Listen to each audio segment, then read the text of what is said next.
షాపూర్జీ పల్లంజీ వాడేశారుగా ఫుల్గా. Already case ఉంది కదా, income tax case. Chandrababu Naidu గారు షాపూర్జీ పల్లంజీ మనదే కేసు ఉంది కదా, ఇన్కమ్ ట్యాక్స్ ఇంకా పెండింగ్ ఉంది. ఆన్లైన్లో కొట్టినా కూడా పెండింగ్ చూపిస్తుంది. షాపూర్జీ పల్లంజీకి తక్కువ. మీరు ముఖ్యమంత్రి అయ్యేప్పటికీ అది బ్యాన్లో ఉన్నటువంటి షాపూర్జీ పల్లంజీ ఎందుకు లిఫ్ట్ చేశారు? మీరు లిఫ్ట్ చేసి మీరు అలౌ చేస్తారు? ఇదంతా దోపిడీకి మార్గం కాదా అంటున్నా. మీరు ఇంత దారుణంగా జనం సొమ్ముని మీరు అప్పులు తెచ్చిపోని, జనం ఖజానాలో ఖాతా కాదు, పన్నులు కట్టింది కాదు, జనాన్ని తాకట్టు పెట్టి తీసుకొచ్చిన అప్పులతో మీరు ఈ రకంగా అమరావతిని సెల్ఫ్ ఫైనాన్సింగ్ కాదు, అది మీకు ఏటీఎం లాగా పనిచేస్తుంది. మోడీ గారు చెప్పారు పోలవరం ఏటీఎం. పోలవరం అయిపోయింది, ఇప్పుడు అమరావతి మీకు ఏటీఎంగా మారినటువంటి పరిస్థితులు. ఇవాళ నేను చెప్పింది ఏది అబద్ధమైనా మీకు చేతనైతే దాని మీద ఓపెన్గా మీడియాకి ఇచ్చేయండి డాక్యుమెంట్స్ మొత్తం. అసలు విచిత్రం ఏంటో భారతదేశంలో ఎక్కడా ఉండదు. అమరావతి టెండర్లు మాత్రం టెండర్ కంప్లీట్ అవ్వగానే మొత్తం డాక్యుమెంట్స్ అన్నీ ఆన్లైన్లో మాయమైపోతాయి. కానీ మీరు నేషనల్ హైవేస్ చూడండి, ఏ కంపెనీ చూడండి, ఏ టెండర్లు, ఏ ఆర్గనైజేషన్ టెండర్లు అయినా సిస్టములు ఇప్పటికీ ఉంటాయి. ఒక్క డాక్యుమెంట్ కూడా ఇవాళ మీకు కనపడదు. అమరావతి టెండర్లు ఏ డాక్యుమెంట్ కూడా మీకు ఆన్లైన్లో కనపడదు. నేషనల్ హైవేస్ మీకు అసలు విచిత్రం చూడండి, జమ్మూ కాశ్మీర్ నుంచి కన్యాకుమారి దాకా, అటు అస్సాం నుంచి ఇటు బర్మా అంచుల దాకా ఏ టెండర్ అయినా సరే నేషనల్ హైవేది అన్నీ లెస్సే. చూడండి, నేషనల్ హైవే వర్క్లన్నీ కూడా లెస్కి వెళ్ళిపోతూ ఉంటాయి. మీరు కేంద్ర ప్రభుత్వంలో రైల్వేస్ చూడండి, లెస్కి వెళ్ళిపోతాయి. కానీ అమరావతి టెండర్లు మాత్రం 15 రోజుల్లో టెండర్లు. 2015లో ఎవడైతే కాంట్రాక్టరో వాడు ఏ బిల్డింగ్కి వచ్చాడో, ఎమ్మెల్యే క్వార్టర్స్ కడతాకు వచ్చి ఉంటే మళ్ళీ ఇప్పుడు ఆడ ఎమ్మెల్యే క్వార్టర్స్కే టెండర్ వేస్తాడు. లేదు హైకోర్టు కడతాకు వస్తే మళ్ళీ హైకోర్టుకే వేస్తాడు. 30% అంచనాలు పెరుగుతాయి, 5% ఎక్సెస్.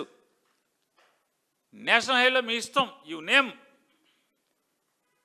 కాశ్మీర్ నుంచి ఆఖరికి జమ్మూ కాశ్మీర్ తీవ్రవాదులు ఉంటారు, కొండలు, కొండ చర్యలు, లోయలు, అయినా సరే అక్కడ కూడా 10%, 15%, 20% మైనస్కి టెండర్లు పడతాయి.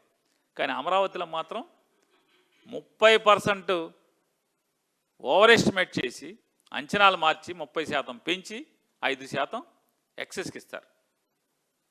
సమాధానం చెప్పండి. పోనీ నేను చెప్పింది అబద్ధం అయితే, తప్పు అయితే నాకొద్దు, మీడియాకి ఇవ్వండి. మీరు నేను అడుగుతున్నా, ఇంత మీరు ఇన్నాళ్ళు చేశారు కదా, 4 సార్లు. నేను 4వ సారి ముఖ్యమంత్రి అని గొప్పగా చెప్తున్నారు మీరు అసెంబ్లీలో. 4 సార్లు ముఖ్యమంత్రి అయ్యారు కదా, 2 ఎకరాల నుంచి 2 లక్షల కోట్లకు వచ్చారు కదా, ఇంకా దాహం తీరపోతే ఎట్లా సార్? తప్పు కదా, వదిలేయాలి. ఆంధ్రప్రదేశ్ ప్రజలను జాలిపడి వదిలేయాలి కదా. ఇన్ని అంటే 1,00,000 కోట్లు అప్పు చేసి సంవత్సరానికి 10,000 15,000 కోట్లు వడ్డీ భారం పెట్టి చేసే బదులు రైతులు నేడిపించి ఇంతవరకు వాళ్ళకి ప్లాట్లు ఇవ్వకుండా వాళ్ళకేం చెప్పారు? గజం 1,00,000 చేస్తా అన్నారు. ఎప్పుడు అవుద్ది గజం 1,00,000? ఎప్పుడు అవుద్ది? ప్లాట్ ఇవ్వలేదు మీరు ఇంతవరకు. ఎప్పుడు ప్లాట్లు డెవలప్ చేస్తారు? ఎప్పుడు వాళ్ళకి ఇస్తారు? మీరేం చెప్పారు?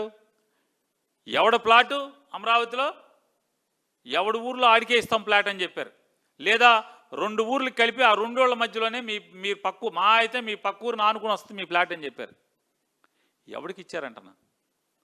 కాగితం మీదే, భూమి మీద కాదు, కాగితం మీద కూడా కనీసం మీరు ఎవరికి ఇచ్చారు? మీ చుట్టం, లేదా తెలుగుదేశం పార్టీ వాడు, లేదా నోరున్నోడైతే ఆడికేమో ఉన్న ఊళ్ళో ప్లాట్లా. నోరు లేనోడికి, అంగు లేనోడికి అయితే 10 కిలోమీటర్ల అవతల ప్లాట్లు కేటాయిస్తారా కాగితాల మీద? చంద్రబాబు నాయుడు గారు నేను అడుగుతున్నా, సమాధానం చెప్పండి. మామూలు సామాన్యుడికేమో 10-15 కిలోమీటర్ల అవతల చెరువుల్లో, కుంటల్లో ఎక్కడ పడితే అక్కడ ప్లాట్లు వస్తాయి. నారా చంద్రబాబు నాయుడు గారికి పొలం అమ్ముతా అన్నోడికి మాత్రం 5 ఎకరాలు, ఆ ఇంటి ఎదురుకుండా సచివాలయం, ఇంటి వెనకాల హైకోర్టు, ఇటు పక్కన హైవే, ఇంటి ముందు హైవే. చెప్పండి. చంద్రబాబు నాయుడు గారు 5 ఎకరాలు అమ్ముతా అన్నోడికి మాత్రం ఇంటి ఎదురుగుండా సచివాలయం, కరెక్ట్గా ప్లాట్ ఎదురుగుండా రోడ్డు అవతల సచివాలయం గుమ్మం గేటు, ఇంటి వెనకాల హైకోర్టు.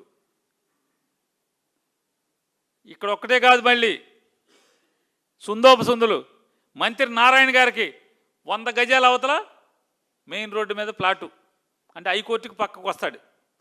నారా చంద్రబాబు నాయుడు గారికి ఇల్లు కట్టుకునేవాడికి, ఇల్లు కడతానంటే అమ్మే పొలం అమ్మేవాడికి, నారాయణకి ప్లాట్ అమ్ముతా అన్నోడికి, వాళ్ళకి మాత్రమే హైకోర్టు పక్కన సచివాలయం ఎదురుగుండా ఎందుకు ప్లాట్లు వచ్చినాయి? మిగతా వాళ్ళకి ఎందుకు రాలేదు? చెప్పగలరా? సమాధానం అంటున్నా. ఇది మోసం కాదా అని అడుగుతున్నాను. ఇది దగా కాదా అంటున్నా. ప్రజల్ని దగా చేయటం కాదా?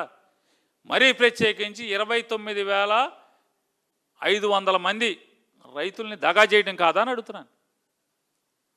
చెప్పండి, దగా చేయటం అవునా కాదా? ఇంత దగా చేసి ఇన్ని చేసే బదులు, నేను అడుగుతున్నాను, ఇన్ని అప్పులు చేసే 1,00,000 కోట్లు అప్పులు చేసే బదులు యాన్యుటీ కింద ఇప్పుడు దాకా, అంటే కౌలు కింద ఇప్పుడు దాకా ఇచ్చింది 2,000 కోట్ల రూపాయలు. కౌలు కింద ఇచ్చింది 2,000 కోట్ల రూపాయలు కౌలు కింద ఇచ్చాం ఇక్కడికి అమరావతిలో రైతులకి. అక్కడ పనిచేసేటువంటి పొలం లేని కూలీలకి సుమారుగా 800 కోట్ల చిల్లర పెన్షన్లు ఇవ్వడం జరిగింది. వారికి పెన్షన్ల కింద, అంటే భోజనం పని లేదు, పని లేకపోవటం వల్ల మృతి కింద 800 కోట్ల రూపాయలు ఇచ్చారు ఇప్పుడు దాకా రాష్ట్ర ప్రభుత్వం. జగన్మోహన్ రెడ్డి గారు 700 చిల్లర ఇచ్చారు కౌలు కింద. చంద్రబాబు నాయుడు గారు ఒక 600 చిల్లర ఇచ్చారు, 500 చిల్లర ఇచ్చారు ఫస్ట్ 2 ఏళ్ళు, ఆ 2 టర్ములు. ఇప్పుడు మిగతాది జరిగింది. మొత్తం వెరసి 2,800 చిల్లర 2,900 కోట్ల రూపాయలు కౌలు కింద, పెన్షన్ల కింద రాష్ట్ర ప్రభుత్వ ఖజానా నుంచి రాష్ట్ర ప్రజల జేబులోంచి వెళ్తాం జరిగింది. ఇదేది లోను కాదు, అమరావతి కాదు, సెల్ఫ్ సస్టైన్ కాదు.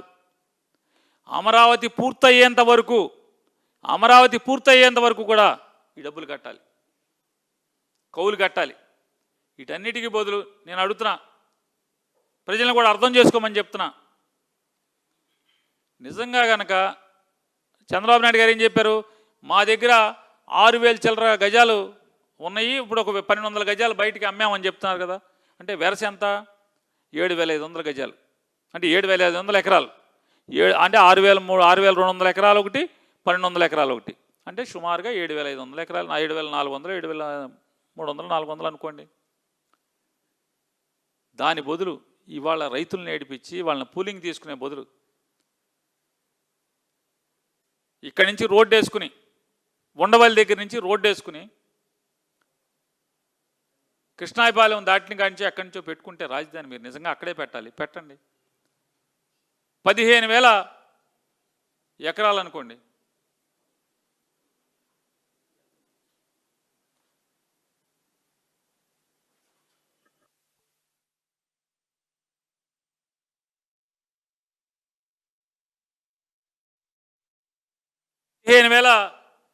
పదిహేను వేల ఎకరాలు కొన్నామనుకోండి.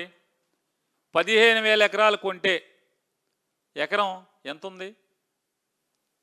50 లక్షలు అయితే గొప్పగా వచ్చినట్టు కదా. 15,000 50 లక్షలు, 15,000 50 లక్షలు ఎంత? 7,500 కోట్లు. లేదా అసలు ఫ్యాన్సీ ఆఫర్ ఇద్దాం, 1 కోటి రూపాయలు ఇచ్చాం అమరావతిలో రైతులకి, 1 కోటి రూపాయలు చొప్పున ఇచ్చేసాం. 15,000 కోట్లు మన చేతులకు ప్రభుత్వానికి ఎంత మిగులుతుంది? 7,500 ఎకరాలు మిగులుతుంది. అంటే 7,500 ఎకరాల ఆస్తి రాష్ట్ర ప్రజలకు మిగులుతుంది 15,000 కోట్లకి. ఇవాళకి ఎంత ఖర్చు పెట్టాయా అంటే 21,000 కోట్ల రూపాయలు ఊరికే చెట్లు పీకటాకో, పునాదులకో, ఆటుకో ఇటుకో 21,000 కోట్లు అయింది ఇప్పటికి. 21,000 కోట్లు అంటే నువ్వేట చెప్తావు అంటే 13,000 కోట్ల అప్పు ఈ 20 నెలల్లో డ్రా చేశారు, ఖర్చు అయిపోయిందని చెప్తున్నారు. 5,300 చిల్లర అంతకితం అయింది. ఈ పెన్షన్లు వీటన్నిటికీ కలిపి లెక్కేసుకోండి. కౌలు కింద ఇచ్చింది మొత్తం కలిపితే 21,000 కోట్లు అవుతుంది. 15,000 కోట్లతో అప్పు తెచ్చుకుని పొలాలను కొనేసుకుంటే 7,500 ఎకరాలు మన చేతిలో మిగిలేది. ఓ 3,000, 4,000, 5,000 కోట్లు పెట్టి రాజధాని కట్టేసి ఉంటే వాళ్ళు చంద్రబాబు నాయుడు గారు చెప్తున్నాడు కదా, మోడీని తెచ్చి ఓపెన్ చేస్తా, హైకోర్టు అయిపోద్ది, సచివాలయం అయిపోద్ది, అసెంబ్లీ అయిపోద్దని. తాత్కాలిక అసెంబ్లీకి, తాత్కాలిక హైకోర్టుకి, తాత్కాలిక సచివాలయానికి డబ్బు ఎంత అయింది? ఎంత అయింది చంద్రబాబు నాయుడు గారు? 5,000 కోట్లు. మళ్ళీ పర్మనెంట్ వాటికి 1,000 కోట్లు అప్పులు ఇవన్నీ తెచ్చే బదులు నిజంగా మీరు చెప్పండి. నేను ప్రజలను కూడా అడుగుతున్నా, అద్భుతం. మీరు ఎవరన్నా అమరావతిలో అడగండి, 2015లో ₹1 కోటి ఇస్తే అసలు ఎగాడుకుంటా అమ్మేవాళ్ళు సంతోషంగా. ఆ డబ్బులు ఎక్కడన్నా కొనుక్కుంటే వాళ్ళు ఎంత ఇవాళ కోటీశ్వర్లు అయ్యారు. ఇవాళ వాళ్ళకి ఏ అతిగతి లేదు కదా. ఫ్లాట్ ఇవ్వలేదు ఇంతవరకు భూమి మీద. ఎప్పుడు డెవలప్ చేస్తారో తెలియదు. త్రిశంకు స్వర్గంలో ఉన్నారా లేదా అమరావతి రైతులు అని అడుగుతున్నా. వాళ్ళ గురించి ఒక్క మాట మాట్లాడారా అంటున్నా. ఒక్కటంటే ఒక్క మాట. ఎంతసేపు జగన్ తిడతాం, 5:30 గంటలు 6 గంటలు జనం సొమ్ముతో అసెంబ్లీ పెట్టి, అవసరం లేకుండా, నిజంగా అవసరం ఉంటే ఓకే, అవసరం లేకుండా డ్రామా కోసం అసెంబ్లీని నడిపి క్యాబినెట్ తీర్మానం అయిపోయింది, సరిపోయింది కదా. మరి కౌన్సిల్ తీర్మానం లేకుండా అసెంబ్లీ ఒక్క తీర్మానంతో చట్టబద్ధత ఎలా వస్తుంది? రాదు కదా. జగన్ తిడతాకి, అమరావతి డ్రామాకి, మిగతా మరొక 50,000 ఎకరాల్లో డ్రామా కోసం, జనాల్లో నమ్మిక కలిగించడం కోసం, ఇదే కదా. దీనికోసం మీరు ఇంత చేసే బదులు ఆ 20,000 కోట్లతో అద్భుతమైన రాజధాని వచ్చేది కదా. 7,500 ఎకరాలు మీ దగ్గర భూమి ఉండేది కదా. ఎవడికి కావాలంటే ఆవిడకి ఆక్షన్ పెట్టి మనం అమ్ముకోవచ్చు కదా.